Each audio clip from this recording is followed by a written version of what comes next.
Dear guys, आज हम आप लोगों को 100 most important idiom and phrases part second पढ़ाएंगे। इसके पहले हमने पार्ट 1 जिसमें सेंटेंस 1 से 30 तक पढ़ाया था। यदि उस वीडियो को नहीं देखा है तो इस वीडियो से पहले आप उसे देख लें। तो देखिए, ये पार्ट सेकंड है। 31 है हश मनी। हश मतलब होता है खामोशी के लिए, मनी में धन। वो धन जो किसी को शांत करने के लिए, खामोश होने के लिए दिया जाता है, उसे क्या कहते हैं? एक प्रकार से ब्राइब है, घूस है या रिश्वत है। पेड जो दी जाती है, टू साइलेंस शांत रहने के लिए किसी को रिश्वत जो दी जाती है उसे हश मनी कहते हैं, खामोशी का धन। नेक्स्ट है to turn the table. Table पलट देना अर्थात पासा पलट देना, जिसे हिंदी में कहते हैं पासा पलट देना। To change the sorry scheme, जो दुखद योजना है उसे परिवर्तित कर देना, उसे कहते हैं पासा पलट देना। नेक्स्ट सेंटेंस है अ क्लोज शेव।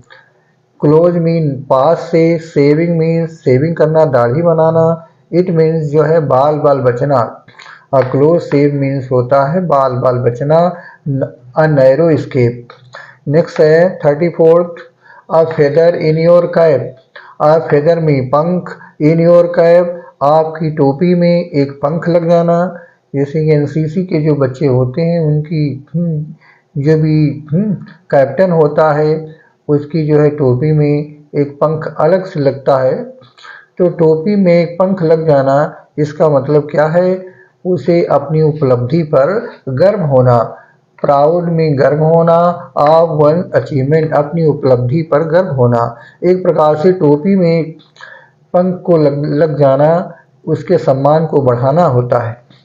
नेक्स्ट है 35th है pros and con. Pros means होता है पक्ष एंड कॉन्स में विपक्ष होता है, पक्ष और विपक्ष। फेवर एंड अनफेवर, फेवर करना किसी के प्रति कृपा करना, अनफेवर और फेवर न करना, उसे कहते हैं pros and cons. Next sentence है beat about the bush. Beat about the bush, beat में पीटना, अबाउट में इधर उधर की, बुश में झाड़ियों की, इधर उधर की झाड़ियों को पीटना। इट मीन्स है कि घुमा फिरा कर कहना, जिसे किसी बात को सीधे न करके घुमा फिरा कर कही जाती है तो उसे क्या कहते हैं? Beat about the bush. A twisting point, किसी बिंदु को जो है खूब ट्विस्टिंग करना, मोड़ना या घुमाना। नेक्स्ट सेंटेंस है टू गिव वन ईयर। अपने कान किसी की ओर लगाना, अपने कान को झुकाना, इसका मतलब है वो व्यक्ति जो है किसी चीज की ओर ध्यानपूर्वक तन्मय होकर सुन रहा है। गिव वन ईयर, अपने कानों को किसी की, अपने कानों को देना या अपने कानों को किसी की ओर झुकाना। इट मीन्स है to listen carefully. To listen to carefully, किसी चीज को जो है बड़ी सावधानी पूर्वक सुनना। नेक्स्ट 39th सेंटेंस है to speak dagger. Speak means बातें करना, डैगर में तलवार की बात करना। It mean to speak to a person, किसी व्यक्ति से बातें करना, हॉस्टिलिटी शत्रुता की बातें करना। स्पीक डैगर का मतलब किसी से जो है एक शत्रुता या दुश्मनी की बातें करना। तो speak to person hostility, hostility mean शत्रुता की बातें करना। नेक्स्ट है 39 ह्यू एंड क्राई, शोरगुल जिसे कहते हैं। अ लाउड नॉइज, एक जोर की आवाज। 14th है सेंटेंस ब्रिंग टू बुक, किताब में ले जाना, मतलब किसी न्याय की जो है बुक में ले जाना जिसमें बहुत सारे जो है आर्टिकल होते हैं, जिसमें बहुत सारे दंड संहिता वाली किताब में यदि कोई जब अपराध करता है तो उसको जो है दंड संहिता में दी गई जो है सजाओं के अनुसार जो है उस व्यक्ति को जो है किए गए अपराध की सजा दी जाती है। तो ब्रिंग टू बुक, किसी बुक में ले जाना। इट मीन्स पनिश करना, किसी व्यक्ति को दंडित करना होता है। अ वाइट एलिफेंट, एक सफ़ेद हाथी। सफ़ेद हाथी क्या है? सफ़ेद हाथी जो बहुत कीमती है और उसकी सफ़ेद हाथी की देखभाल जो है करना देखभाल करने के लिए, मेंटेनेंस के लिए बहुत काफ़ी ज़रूरत पड़ती है। जिस प्रकार से सफ़ेद कपड़े या कोई हम बाइक ले लेते हैं तो उसकी मेंटेनेंस के लिए हमें बहुत सारा पैसे खर्च करना पड़ता है। तो क्या है, एक कीमती लेकिन बेकार, a white elephant, an expensive thing, एक कीमती या महंगी वस्तु, उसे कहते हैं व्हाइट एलिफेंट। देखिए एंशिएंट टाइम में जब कभी राजा जो है किसी मिनिस्टर से नाराज हो जाते थे तो उसे जो है रिवार्ड में क्या देते थे, उसे सफ़ेद हाथी देते थे। सफ़ेद हाथी देने मतलब जो है उस मिनिस्टर को जो है उसकी मेंटेनेंस के लिए बहुत सारा पैसे इन्वेस्ट करना पड़ता था और अंत में वो जो है पूरी तरह से बर्बाद हो जाता था। तो व्हाइट एलिफेंट मीन्स होता है क्या, कीमती लेकिन बेकार, एन एक्सपेंसिव थिंग, एक महंगी वस्तु। एट होम इन, किसी के घर में होना, इस जब कोई व्यक्ति किसी के घर में रहता है तो घर की सारी उसकी जानकारी उसके पास हो जाती है। तो क्या हो जाना, एक्सपर्ट हो जाना, निपुण होना उसे कहते हैं। मेडन स्पीच, पहला कुमारी का भाषण।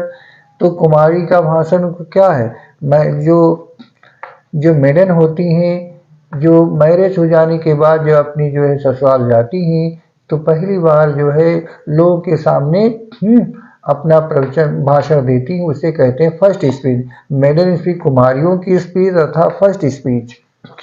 एट डैगर ड्रान, डैगर में होता तलवारें, ड्रान में खिंची हुई, दो तलवारें आमने सामने, दो सैनिकों की या दो व्यक्तियों की तलवारें जब खिंची होती है इसका मतलब क्या है, वो एक दूसरे के जान के दुश्मन हैं।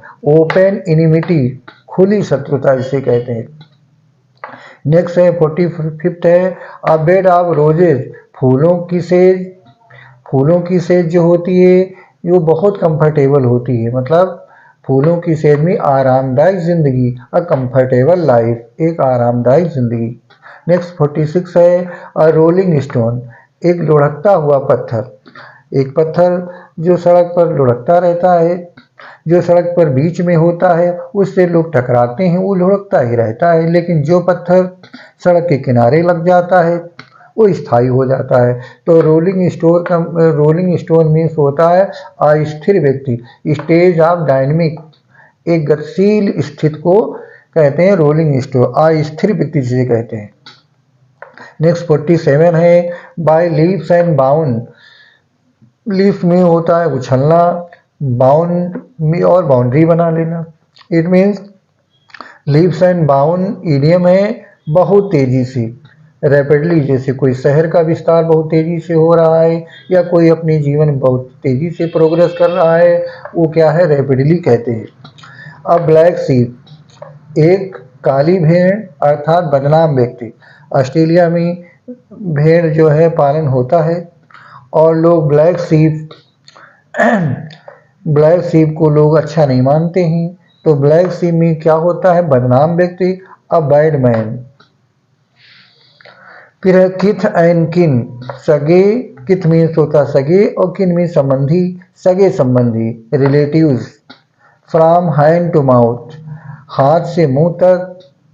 जैसे एक गरीब मजदूर जो है दिन भर मेहनत करते हैं और शाम को उन्हें मजदूरी हाथों में मिलती है और वो मार्केट जाकर के खाने के लिए अनाज ले लेते हैं। तो कहाँ तक सीमित रहता है वो पैसा, हैंड टू माउथ तक रहता है। इट मीन बड़ी गरीबी से गुजर बसर करना, फ्रॉम हैंड टू माउथ में गरीबी से गुजर बसर करना, विद ग्रेट डिफिकल्टी, बड़ी कठिनाई के साथ गुजर बसर करना।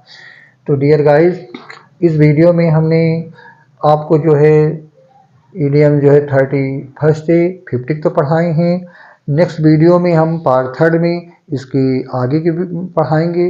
तो डियर गाइस, यदि आप लोगों को मेरा वीडियो अच्छा लगा हो तो इसे लाइक करें, शेयर करें और सब्सक्राइब करें। Thank you.